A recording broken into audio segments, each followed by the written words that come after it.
محمد وآل محمد يا مسلمين صلوا عليه بلغ العلا بکمالہ کشف الدجا بجمالہ حسنت جمیع خصالہ صلوا علیہ وآلہ. جس کو عشق رسول عطا ہوتا ہے اس کی نشانیاں آپ کے وجود میں بتاتے ہیں. یہ ممکن نہیں ہے کہ جس کو عشق رسول عطا ہو اور اس سے آپ کو عشق رسول کی خوشبو نہ آئے.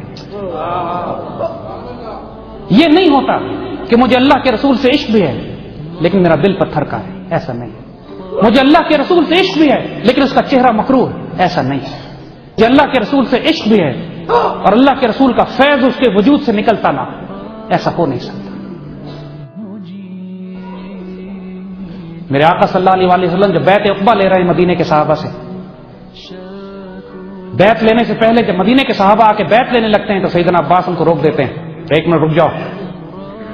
بیعت لینے سے پہلے یہ بات سمجھ لو اچھی طرح کہ میرے آقا صلی اللہ علیہ وسلم کے عشق کا دعویٰ کرنے کا کیا مطلب ہے. اس بیعت کو لینے کا مطلب کیا ہے یہ اچھی طرح جان لو کہ پھر تمہیں پوری دنیا سے جنگ کرنی پڑے گی. یہ تم اچھی طرح جان لو کہ اپنے بیوی بچے قربان کرنے پڑیں گے. یہ اچھی طرح جان لو کہ اپنی جان و مال اور کھیتی کا نقصان برداشت کرنا پڑے گا. یہ اچھی طرح جان لو کہ پھر دنیا تمہاری مخالف ہو جائے گی. اب وہ لوگ بھی دیکھیں اللہ نے ان کو کیا فہم اور کیا فراست عطا کی. پوچھتے ہیں جواب میں کیا ملے گا ہمیں؟ اگر ہم اپنے آقا سے بیعت کرتے ہیں تو ہمیں کیا ملے گا؟ فرمایا گیا جنت. کہتے ہیں ٹھیک ہے. اب یہاں تک معاملہ جو ہے یہ زاہدوں کا ہے. زاہد جنت پہ راضی ہو جاتے ہیں، عاشق نہیں. وہ جو بیعت کرنے آئے تھے وہ زاہد نہیں تھے، وہ عاشق تھے، ورنہ جنت کی بشارت پر چپ ہو جاتے. فرمایا سیدی اب فرمائش دیکھیں. اور یہ جرأت رندانہ ہوتی ہے عاشق میں جو اس کو ممتاز کرتی ہے زاہد سے، جو مقربین کو ممتاز کرتی ہے اصحاب الیمین سے. وہ مسلمان مومن متقی اور محسن کو الگ کرتی ہے انبیاء صدیقین شہداء اور صالحین سے. وہ صحابہ حضور سے فرماتے ہیں سیدی ہم سے ایک وعدہ کریں.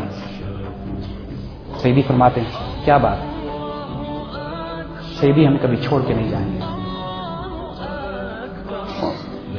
وہ جنت پہ راضی نہیں ہوئے، انہوں نے آقا کو طلب کر لیا. میرے آقا نے فرمایا کہ اب میں تمہیں کبھی چھوڑ کر نہیں جاؤں گا. اور پھر آج تک میرے آقا اہل مدینہ کے ساتھ ہیں. آج تک میرے آقا پھر اہل مدینہ کے ساتھ ہیں.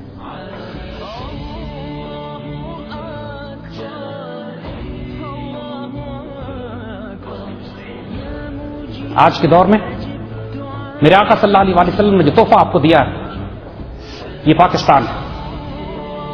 اسے خیانت نہ کیجیے گا. یہ تحفہ صلی اللہ علیہ السلام کی اٹھنی بھی ہے، وقت کا مدینہ ثانی بھی ہے، امت رسول صلی اللہ علیہ وسلم کی ایمانت بھی ہے، میرے آقا کا تحفہ بھی ہے، اس پر سایہ خدا ذوالجلال بھی ہے. ہلاک ہوئے تباہ و برباد ہوئے وہ کہ جو میرے آقا کے سپاہی کو کافر اعظم کہتے تھے. ہلاک ہوئے تباہ و برباد ہوئے وہ جو میرے آقا کے اس مدینہ ثانی کو کافرستان کہتے تھے.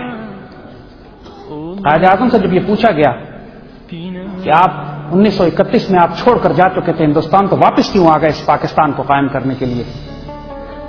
فرمایا کہ علامہ اقبال نے مجھ پہ بہت کام کیا، روحانی فیض دیا، میری تربیت کی. میرے دوستوں نے مجھے مشورہ دیا کہ مسلمانوں کو تنہا نہ چھوڑو، امت رسول خطرے میں، واپس آؤ. لیکن پھر فرماتے ہیں اقبال، قائد اعظم فرماتے ہیں کہ جو اصل راز ہے وہ میں اب دیتا ہوں، اور یہ بات کتابوں میں لکھی ہوئی ہے. قائد اعظم نے اپنے بہت ہی رازدار دوستوں سے یہ بات کہی. فرماتے ہیں کہ جب میں ولایت میں مقیم تھا اور میں گومگو کے عالم میں تھا کہ میں پاکستان جاؤں یا نہ جاؤں، تو میرے کمرے میں رات کے وقت، اور قائد اعظم قسم کھاتے ہیں اس بات کی کہ یہ خواب نہیں، یہ جاگتے میں مشاہدہ تھا، مجھے زیارت نبی نصیب ہوئی. میرے آقا صلی اللہ علیہ وسلم تشریف لائے اور مجھے آقا نے مجھے مخاطب کر کے کہا کہ ہندوستان جاؤ، تم سے وہاں کام لینا ہے. اور میں اس لیے پاکستان آیا ہوں کہ مجھے میرے آقا نے حکم دیا تھا. قائد اعظم جب انتقال فرمانے لگتے ہیں، انتقال زیارت میں بالکل آخری مقام وقت آپ کا تھا، اس وقت اپنے ڈاکٹر کو بلا کے کہتے ہیں کہ میں بہت سکون کے ساتھ اب اس دنیا سے جا رہا ہوں، مجھے پورا یقین ہے کہ یہ پاکستان وجود میں نہیں آتا اگر اس پر فیضان نبوی شامل نہ ہو. اور اب یہ آنے والی نسلوں کی ذمہ داری ہے کہ اس پاکستان میں خلافت راشدہ کا نظام نافذ کریں تاکہ جو وعدے اللہ نے ان سے کیے ہیں اللہ ان وعدوں کو پورا کرے. خان آف قلات ایک لادین سیکولر سا آدمی تھا. جب پاکستان بنتا ہے تو اس وقت قلات کی ریاست میں بغاوت تھی.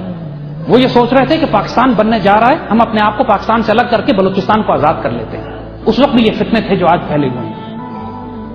پچھلے دنوں خان آف قلات کا پوتا ٹیلی ویژن پہ آتا ہے. اس سے جب پوچھا گیا کہ آپ آج آزادی کی بات کرتے ہیں, جب پاکستان بن رہا تھا اس وقت کیوں نہیں آزاد ہو گئے؟ یہ پاکستان ٹیلی ویژن پہ لائیو اس نے انٹرویو دیا. کہتا ہے کہ جی ہاں ہم بھی اس وقت آزاد ہونا چاہتے تھے, لیکن میرے دادا خان آف قلات انہوں نے مشورہ کیا, سوچا, اور لوگوں نے کہا ان سے کہ پاکستان سے الگ ہو جاؤ, یہ موقع ہے ہمارے پاس, ہم آزادی کا اعلان کر دیں. لیکن رات خواب میں خان آف قلات کو میرے آقا صلی اللہ علیہ وسلم کی زیارت ہوئی. حضور نے حکم دیا پاکستان بن رہا ہے, خبردار خیانت نہ کرنا, شامل ہو جاؤ. تو اس انٹرویو لینے والے نے پوچھا کہ کیا آپ یہ کہہ رہے ہیں کہ بلوچستان پاکستان کا حصہ اس لیے بنا تھا کہ حضور صلی اللہ علیہ وسلم نے حکم دیا تھا؟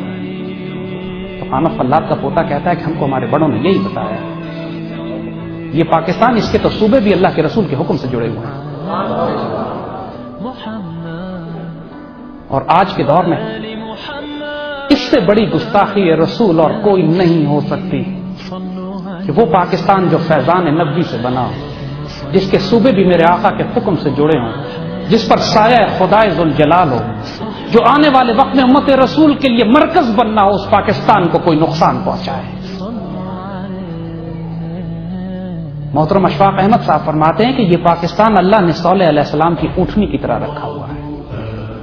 معجزے سے بنا تھا, معجزے سے قائم ہے, اور اللہ کی نشانی ہے. آج نہ نماز کام آئے گی, نہ روزہ کام آئے گا, نہ حج کام آئے گا, نہ زکوٰۃ کام آئے گا. اعمال ضائع کر دیے جائیں گے اگر میرے آقا صلی اللہ علیہ وسلم کی امانت سے خیانت کی کسی نے.